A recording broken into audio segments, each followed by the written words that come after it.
Ego is a big one. In fact, that is the biggest. You need a self-correcting mechanism. So at the beginning, we all suck.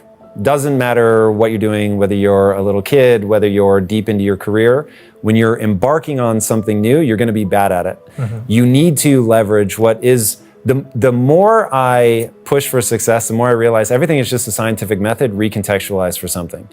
You have a guess, you try something, you fail to some degree, you assess what worked, what didn't work, you then reformulate your hypothesis and try again. The problem is, if you think you're amazing and in failure it hurts who you are and your sense of self, you don't want to see the truth and you will hide the truth from yourself extraordinarily effectively, or you just won't try again. Oh, that didn't work. Not because of me, it didn't work because of some other thing, and you'll externalize it. The flip side of that coin, though, is if you take everything on yourself, oh my God, I messed up, I made a mistake, I'm stupid, I'm wrong, I did this poorly, this didn't work because of me, then you won't try again because you've just completely deflated yourself. So you have to walk this weird middle ground of having an ego, but making sure that your ego is based on something that makes you stare nakedly at your inadequacies. And the only way to do that I have found, is to identify as the learner. So most people want to be right, good, smart.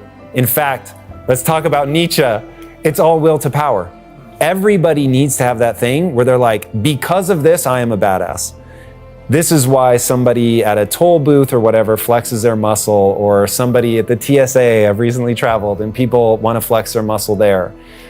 Because you need something that makes you feel like you have power. Will to power, like as you, look, I am brand new to Nietzsche. I don't want to make it sound like I'm a scholar here.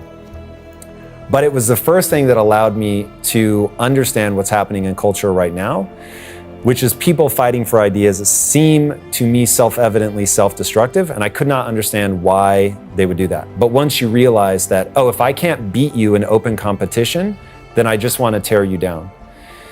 When you realize that need to show that you are powerful, to make progress, to strive for something, to be able to bend the world to you in some way, then you realize if you can't make that will to power serve something that's high functioning in terms of pushing you towards fulfillment, you're gonna be in a self-destructive spiral.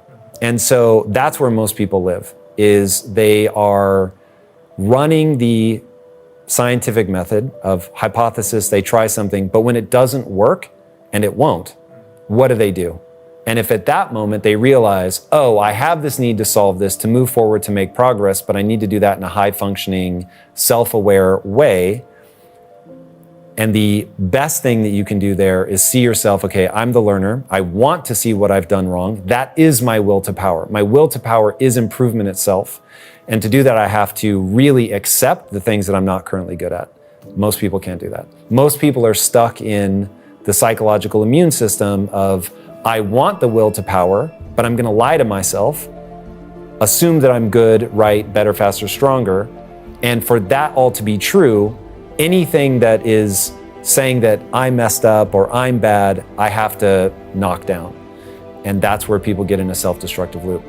Instead, you need to be asking, what can I do differently that would be more effective? So the reason that you've had as much success as you've had is because it's never enough for you. You're constantly frustrated. You want to do more. Like when I think about how much you do, it's very impressive. You hold a lot of things. The reason you hold a lot of things is because it's never been enough for you. You always want more. You always want to get better. So that's good, right? That ambition has led you to where you are. My ambition has led me to where I am. But sometimes it feels pathological. I feel like I'm too ambitious. I want too much. And it drives me into this corner of taking on like everything. And whenever I think about the remedy and I think, oh, I would tell somebody else, do less. I don't like that feeling. I don't want to do less. I want to get stronger. I want to do more.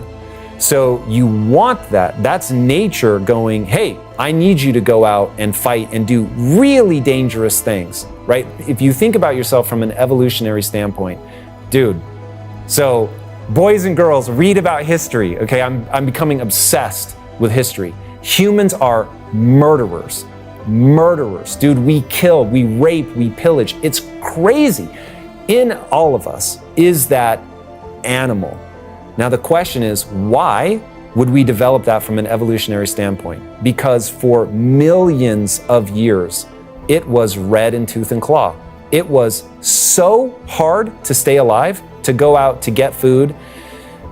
At the risk of derailing your answer, reading the book, The Empire of the Summer Moon, was transformative for me. It may be the book that made me fall in love with history, like just completely and totally. Because I realized the world used to be completely untamed. And that the Great Plains of America, which I had heard people refer to but never knew what it meant, there was a part of America that was so flat and there was basically nothing there that they referred to it as oceanic, meaning that it was like being lost at sea. It was just so big, so expansive, so open, so nothing, that to cross it was like trying to cross the ocean. Now, we conquered that. And when you think about what it would take for an animal to be so good that it can conquer every element of this planet, it is a level of intensity, beast mode, all of that, that in a modern context, one, is not celebrated, it's ridiculed, it's tried to be pushed out of people, but I think it's actually incredibly powerful. It is the thing that's allowed us to create all of this, to travel to other planets. We've literally gone to other planets. Like, that's crazy. Yeah. So you've got this amazing thing that pushes you, but there becomes a point where it spills over into pathology and you start going, I'm a loser because I haven't gone to the moon yet. I'm a loser because we haven't colonized Mars. So you want it to push you, you want to be dissatisfied, but you want to recognize when it begins to diminish who you are. So you need to be able to stare into the abyss of the Great Plains and go, I need to become capable of crossing this thing. But as you get into it and you start to feel terrified, it feels too big, it feels too much, I'm not capable of this, you have to back off and go, what is the most efficient thing I could do with the next 15 minutes of my life?